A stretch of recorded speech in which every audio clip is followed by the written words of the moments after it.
લખતરના ઉગમણા દરવાજા પાસે આવેલ ગઢેકી માતાજીના સાનિધ્યમાં આનંદના ગરબાના 374માં પ્રાગટ્ય દિવસની ઉજવણીનું આયોજન કરાયું હતું.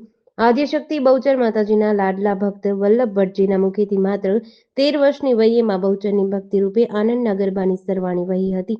આ ગરબાની રચના આજથી 373 વર્ષ પહેલા કરી હતી. ચુવાડ પીઠાધીશ્વરી આદ્યશક્તિ બાલા બહુચર મૈયાના લાડલા ભક્ત શિરોમણી વલ્લભ ભટ્ટજીના મુખેથી માં બહુચર પ્રત્યેની ભક્તિના રૂપમાં માત્ર 13 વર્ષની વયે આનંદના ગરબાની સરવાણી વહી 118 પદના આ ગરબાની રચના આજથી 373 વર્ષ પૂર્વે સંવત 1709માં ફાગણ સુદ ત્રીજને બુધવારના રોજ થઈ હતી. ત્યારથી દર ફાગણ સુદ ત્રીજના દિવસે આનંદના ગરબાના આ પાવન પ્રાગટ્ય દિવસની ઉજવણી કરાય છે. આજે આનંદના ગરબાના 374માં પ્રાગટ્ય દિવસની શહેરના ઉગમણા દરવાજા પાસે આવેલ ગઢેકી માતાજીના સાનિધ્યમાં આનંદના ગરબાનું આયોજન કરી ઉજવણી કરી હતી.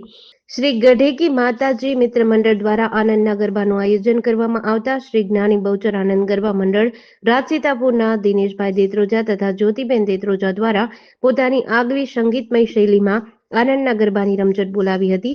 ત્યારે આ આયોજન કરવામાં આવતા મોટી સંખ્યામાં માય ભક્તોએ લાભ લઈ ધન્યતા અનુભવી હતી. જેડીસી ન્યૂઝ સાથે જયેન્દ્રસિંહ ઝાલા, લખતર.